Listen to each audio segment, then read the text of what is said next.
नमस्कार प्यारे साथियों, आप सभी को हमारे YouTube channel Rinki Prajapati education में आप सभी का स्वागत है। इस वीडियो के माध्यम से हम जानने वाले हैं क्लास 10th गणित सांख्यिकी चैप्टर, जिसमें हम सीखेंगे बहुलक निकालना। बहुलक कैसे निकालते हैं, कितने प्रकार के आंकड़े होते हैं, उनका बहुलक निकालना होता है और किस प्रकार के बोर्ड एग्जाम में बहुलक से क्वेश्चन आते हैं, तो ये हम आज के सेशन में जानने वाले हैं। तो वीडियो को बिल्कुल भी स्किप मत कीजिए, हमारे साथ अंत तक बने रहें। तो सबसे पहले हमें बहुलक निकालने से पहले हम जानेंगे कि बहुलक होता क्या है। बहुलक आंकड़ों में सबसे अधिक आवृत्ति वाले पद को बहुलक कहते हैं। ये अवर्गीकृत आंकड़े के लिए है कि जिन आंकड़ों में सबसे अधिक आवृत्ति वाला पद होता है वो बहुलक कहलाता है, और यदि वर्गीकृत आंकड़ा हो तो जिस पद की बारंबारता अधिक होती है वही बहुलक कहलाता है। अर्थात जब वर्गीकृत आंकड़े हमारे पास होता है, जिस पद की बारंबारता ज़्यादा बार होती है वह बहुलक कहलाता है। जैसे यदि हम एग्जाम्पल से देखें तो ये है हमारे एग्जाम्पल अवर्गीकृत आंकड़े के लिए। अवर्गीकृत आंकड़े के लिए इसमें जैसे देखें तो ये जो 70 है, 70 कई बार आए हैं, लगभग 4 बार आया है 70। तो ये पद की बारंबारता अर्थात आवृत्ति सबसे अधिक है, तो यही बहुलक कहलाएगा। और दूसरा देखें, ये देखिए, ये है बहुत ही इम्पोर्टेंट, इसे ध्यान से देखिए। यदि बोर्ड एग्जाम में क्वेश्चन आ जाए तो इसे छोड़ के मत आना। ये दिया है, अगर इसमें पूछे कि किस पद की बारंबारता अधिक है या बहुलक है, तो यहाँ पे देखिए ये है 5, ये है पद, ये जो पद है 5, ये कितने बार आया है 11 बार। तो यही पद 5 की बारंबारता सबसे ज़्यादा है, अर्थात अधिक बार आया है, तो यही बहुलक कहलाएगा। अब हम देखेंगे जब टाइप 2 है, इसमें वो टाइप जो हम बता जो टाइप फर्स्ट था, ये 2 है टाइप, जब आंकड़े वर्गीकृत हो और साथ में अंतराल भी दिया हो, तब हम कैसे निकालेंगे। ऐसे आंकड़ों के लिए हमें सूत्र पता होना चाहिए। ये हमारा सूत्र होता है L + F1 - F0 अपान 2F1 - F0 - F2 into H। ये होता है वर्गीकृत आंकड़ों के लिए बहुलक निकालने का सूत्र। यदि हम यहाँ पे देखें तो L क्या होता है, L होता है बहुलक वर्ग की निम्न सीमा, और F0 होता है बहुलक वर्ग के ठीक पहले की वर्ग की बारंबारता, और F1 क्या होता है बहुलक वर्ग की बारंबारता, और F2 क्या होता है बहुलक वर्ग के ठीक बाद वर्ग की बारंबारता को हम कहते हैं F2। और यदि हम H देखें, H होता है उच्च सीमा और निम्न सीमा का अंतर होता है, जो कि H कहलाता है। अब हम वर्गीकृत आंकड़े का बहुलक निकालेंगे, ध्यान से देखिएगा।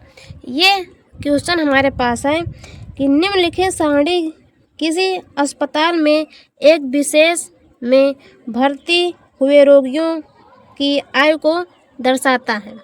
उपरोक्त आंकड़ों का बहुलक ज्ञात कीजिए। अब हमारे पास ये सारणी दिया हुआ है, ये वर्षों में आयु दिया हुआ है, ये रोगियों की संख्या दी है। अब यहाँ पे देखिए दोस्तों, हमें सबसे पहले बहुलक वर्ग चाहिए। अब यहाँ पे ये रोगियों की संख्या दी, इन संख्या में देखिए सबसे ज़्यादा बार संख्या कौन आई है, ये संख्या सबसे बड़ी है इस सारणी में, तो ये 23 है, और इसके बहुलक वर्ग की सीमा ये कहलाएगी। ये है बहुलक वर्ग की सीमा वर्ग, ये हो गया। ये है बहुलक ज़्यादा बार संख्या आयु है। अब हम इसे सूत्र में रखेंगे तो ये जो F1 होता है, ये होता है बहुलक वर्ग के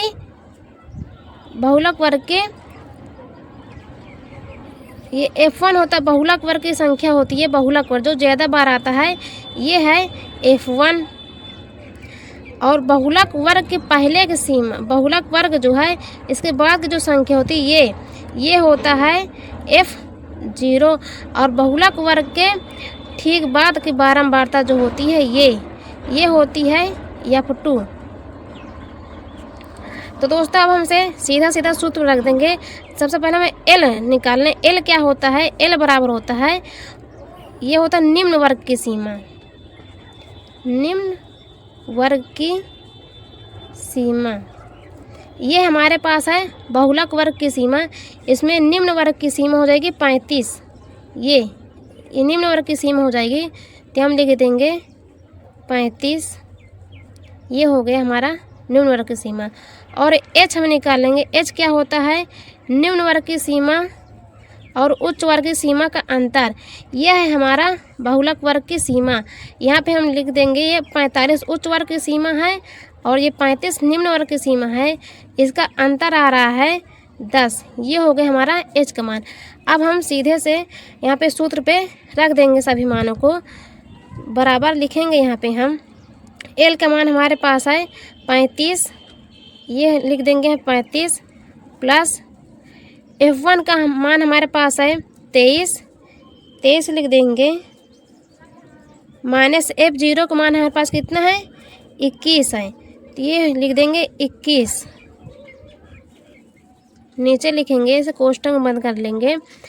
यहाँ पे 2 गुणे में लिख लेंगे 23, फिर माइनस F0 हमारे पास है 21, तो यहाँ पे लिख देंगे 21, फिर माइनस लगाएंगे।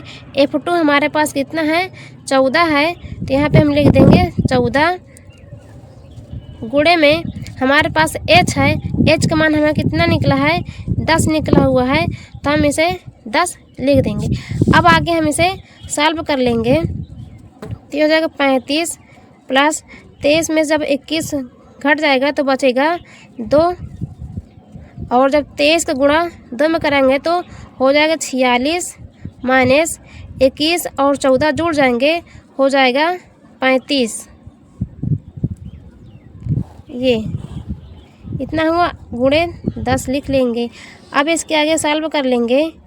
ये है 35 प्लस 2 बट्टे, जब 46 में 35 चले जाएंगे तो यहाँ पे बचेगा 11 और गुणे 10। अब हम इसे सॉल्व कर लेंगे। यहाँ पे आगे सॉल्व करेंगे तो ये 35 प्लस में हो जाएगा, ऊपर हो जाएगा 10 गुणे जब हम 2 में करा देंगे हो जाएगा 20 बटे 11। अब इसे लासा लेकर सॉल्व कर लेंगे तो ये हो जाएगा 11 पचे 55, 11 33, 5 38 प्लस हो जाएगा 20 बटे 11 हो जाएगा। अब इसे हम आगे करेंगे तो यहाँ पे हो जाएगा हमारा, जोड़ लेंगे इसे 5 8 2 10, 3 1 हो जाएगा 4 बटे 11। ये हमारा आंसर हो जाएगा। तो दोस्तों हमारी वीडियो अच्छी लगी हो तो लाइक कमेंट ज़रूर करें और अपने दोस्तों तक शेयर करना ना भूलें।